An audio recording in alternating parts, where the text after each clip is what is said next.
saya adalah penyuluh pajak di KPP Kebayoran Lama. Kawan pajak semua, pada hari ini ya, untuk podcast kali ini kita akan membahas tentang tutorial pengajuan KSWP, KSWP melalui Cortex DJP. Ya, kan sebagaimana kita ketahui ya kawan pajak semua bahwa Cortex DJP itu sudah diimplementasikan sejak tanggal 1 Januari 2025. Jadi ini telah diperkenalkan suatu cara baru bagi wajib pajak dalam melakukan pembayaran dan atau penyetoran pajak ya yang terutang dan menyampaikan surat pemberitahuannya tentunya. Nah, kali ini kita akan membahas apa saja terkait dengan masa transisi penerapan Cortex. Untuk podcast kali ini saya nanti akan didampingi oleh salah satu penyuluh pajak juga di KPP Kebayoran Lama.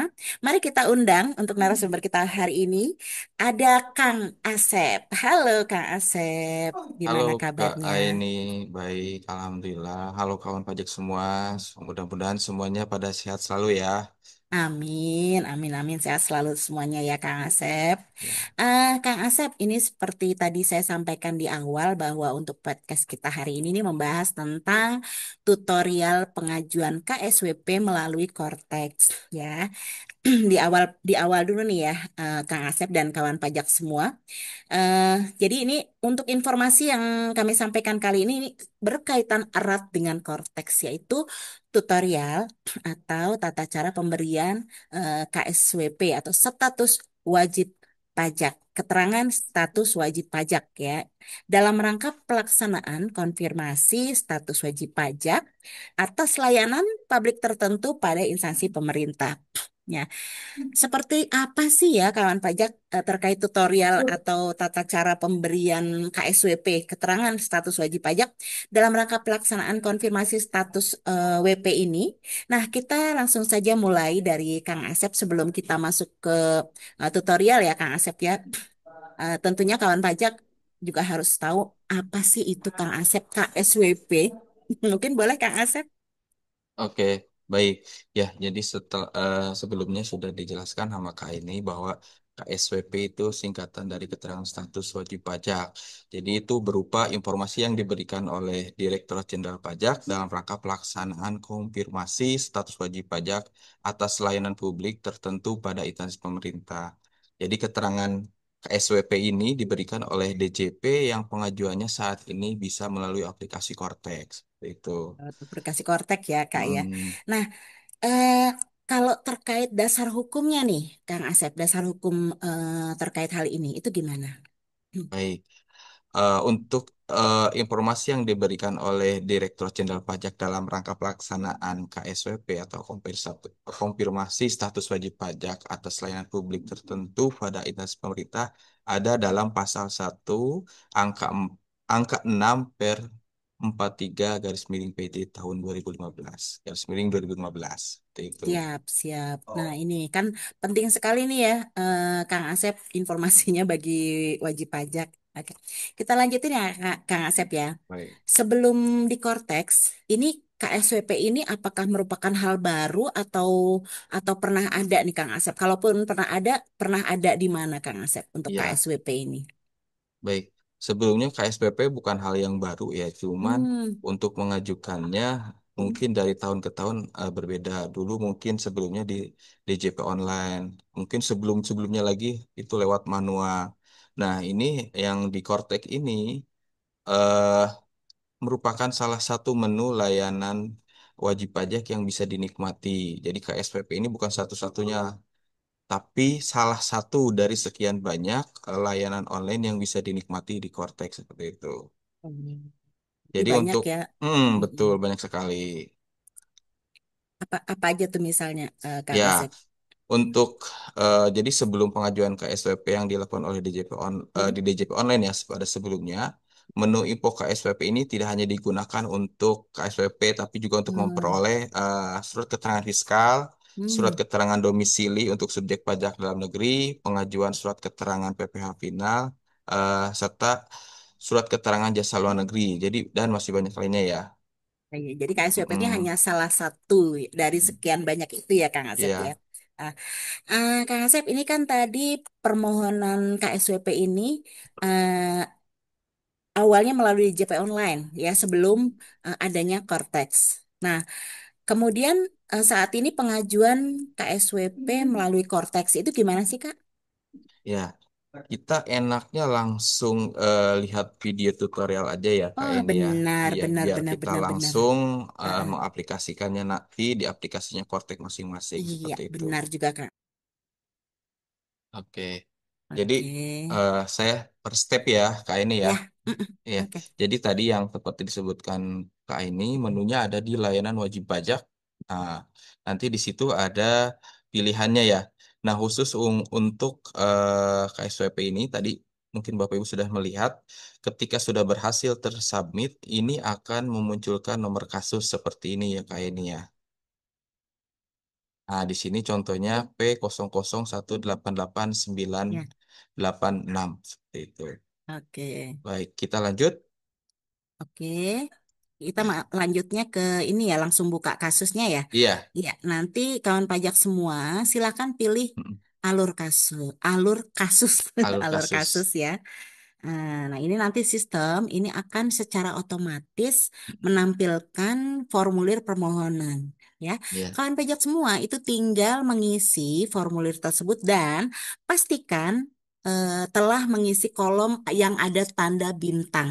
Ya, sekali lagi pastikan telah mengisi kolom yang bertanda bintang. Antara lain kolom nama instansi pemerintah pemberi layanan publik, nama layanan publiknya, tahun dan kota atau kabupaten ditanda tangannya formulir. Nah, kemudian setelah mengisi formulir, kemudian klik tombol simpan. oke, kita lihat tampilannya ya. Ya, ini ya sudah diisikan semua yang ada tanda bintang diisi.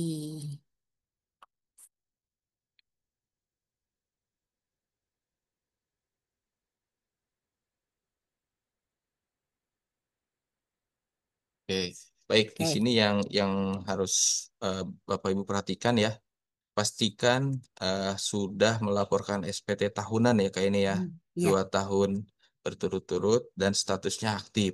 Ya, Hmm. jadi kalau itu tidak terpenuhi maka otomatis KSWP ini tidak bisa dibuat. Seperti Iya. itu. Oke, kita Oke, lanjutkan lagi. ya. Langkah berikutnya adalah membuat dokumen permohonan. Ya, jadi kawan pajak Mm, semua mengklik tombol Create PDF. Ya, muncul ada di videonya ya, Iya, Create PDF. Ya, selanjutnya nah ini dia, ini akan muncul nih pada saat create PDF. Ya, nanti kawan pajak mengisi formulir yang ada di dokumen tersebut. Sekali lagi pastikan telah mengisi kolom yang bertanda bintang. bintang, Ya, betul oke. sekali. Kemudian gimana Kang Asep? Oke, kita lanjut. Klik simpan dulu ya Kang. Mm-mm. Iya. Oh ya jangan lupa klik simpan dan menandatangani dokumen dengan sertifikat elektronik atau kode otorisasi ya. Iya. Lanjutkan. Oke, jadi menambahkan tanda tangan sekarang untuk di Cortex ini sudah Ya, menggunakan tanda tangan digital ya. Jadi setiap betul. permohonan atau dokumen apapun tanda tangannya menggunakan tanda digital. Ya. Oke, seperti ini ya tampilannya. Ya. Oke, sudah berhasil ya sepertinya setelah ditanda Mm-mm. tangan. Nah, ini masih proses tanda tangan. Nah,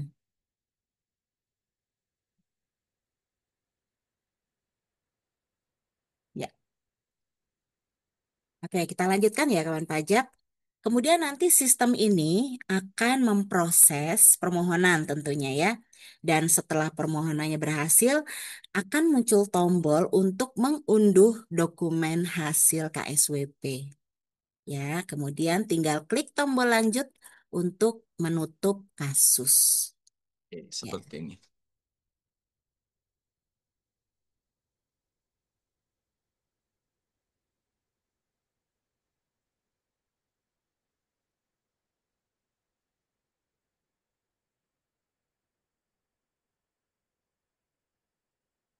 Ini dia tutorialnya. Nah, iya. Oke. Nah, ini contohnya ya, ketika surat keterangan atau KSPP ini berhasil dibuat, Hmm. jadi bisa diunduh otomatis, tampilannya seperti ini. Jadi tanda tangannya sudah tidak ada tanda tangan basah lagi. Kawan pajak terkait tadi KSPP ada beberapa hal yang perlu kita perhatikan bahwa di Kortek permohonan KSPP ini diajukan Mm-mm. melalui layanan administrasi dengan kategori layanan AS01 ya. Jadi AS01 ini kayak kode-kode untuk melakukan layanan online, layanan permohonan online ya. Jadi ada AS2 dan sebagainya ya. Nah, untuk KSPP ini namanya AS01 yaitu pemenuhan kewajiban perpajakan. Nah, pada DJP online, hasil dari KSWP hanya berupa status valid atau tidak valid. Nah, kalau di Kortek, hasil dari konfirmasi berupa dokumen surat KSWP. Jadi hasilnya berupa dokumen ya. Dan perlu dicatat, KSWP di Kortek ini dikhususkan untuk satu instansi pemberi layanan publik. Jadi, jika memerlukan KSWP untuk beberapa instansi, wajib pajak dapat mengajukan kembali dengan menuliskan instansi tujuan untuk penentukan KSWP. Nah, kenapa seperti itu? Nanti Bapak Ibu, waktu pengajuan KSWP disebutkan instansi apa yang terkait KSWP ini. Jadi maka otomatis hasilnya pun per instansi itu. Jadi kalau misalkan memerlukan beberapa untuk beberapa instansi harus membuat KSWP yang lain, ya, seperti Iya, itu. jadi satu KSWP untuk satu instansi ya Kang Asep ya. Itu Iya, poin betul. pentingnya ya. Poin pentingnya itu. Terus ini nih Kang Asep kalau kawan pajak ya Hmm. mengalami kendala ya eh, itu bisa konsultasi atau menghubungi siapa Kang Asep? Ya, jadi silakan menghubungi para petugas atau fungsional penyuluh di KPP tempat wajib pajak terdaftar atau dapat menghubungi juga layanan terpusat yaitu Kering Pajak 1500 200 atau live chat pajak di pajak.go.id ya. Dan apabila belum tertangani maka semua masalah akan diselesaikan oleh kantor pusat Direktorat Jenderal Pajak. Mengingat Cortex ini adalah aplikasi terpusat yang apabila ada kendala di dalamnya hanya kantor pusat yang bisa menyelesaikan masalah tersebut. Seperti itu. Iya, betul sekali. Demikian ya kawan pajak nih, Alhamdulillah sore ini lengkap sekali informasi yang disampaikan oleh Kang Asep. Semoga dapat memberikan manfaat ya bagi kawan pajak semua. Oke, baik terima kasih Kang Asep. Dan untuk kawan pajak semua kita sudah sampai di penghujung acara. Ya, kami ucapkan terima kasih dulu nih kepada narasumber. Sekali lagi terima kasih, sehat selalu Kang Sama-sama Asep. Kak Eni. Dan sebelum saya tutup acara ini, kami ingatkan kembali bagi kawan pajak, nah yang belum menyampaikan SPT tahunan atau validasi NIK, silakan menyampaikan SPT tahunan dan validasi NIK. Pastikan statusnya sudah valid ya, tentunya. Kalau belum valid, bagaimana? Silakan melakukan pemadanan pada akun DJP online atau bisa juga langsung datang ke KPP terdaftar ya. Kemudian bagi yang belum bisa akses Cortex nih, bisa saja sih terjadi ya belum bisa akses. Silakan dapat mengakses Cortex di boleh dicatat ya kawan pajak semua. Cortex DJP ya CORETAX DJP .pajak.go.id dan sekali lagi panduannya itu bisa kawan pajak peroleh semua di YouTube Ditjen Pajak RI ya. Kawan pajak semua kami informasikan juga bahwa kegiatan edukasi perpajakan, baik itu kelas pajak, live Instagram, podcast, ataupun kegiatan lainnya ini akan selalu kami bagikan melalui feed atau Story Instagram kami @pajak kebayoran lama. Sekali lagi, @pajak kebayoran lama. Silahkan kawan pajak semua untuk follow akun Instagram kami. Jangan lupa ajak teman, keluarga, atau orang terdekat kawan pajak semua untuk follow juga nih akun Instagram KPP Kebayoran Lama. Tentunya untuk mendapatkan info seputar perpajakan. Dan juga jika kawan pajak masih memiliki pertanyaan-pertanyaan yang ingin ditanyakan, silakan menghubungi WhatsApp KPP. Nomornya ada di dalam tautan atau link yang tertera di bio Instagram. Demikian ya, kawan pajak. Semoga sekali lagi semoga podcast kali ini dapat membawa manfaat bagi kawan pajak semua. Sekali lagi terakhir, saya Aini pamit undur diri. Terima kasih. Wassalamualaikum warahmatullahi wabarakatuh.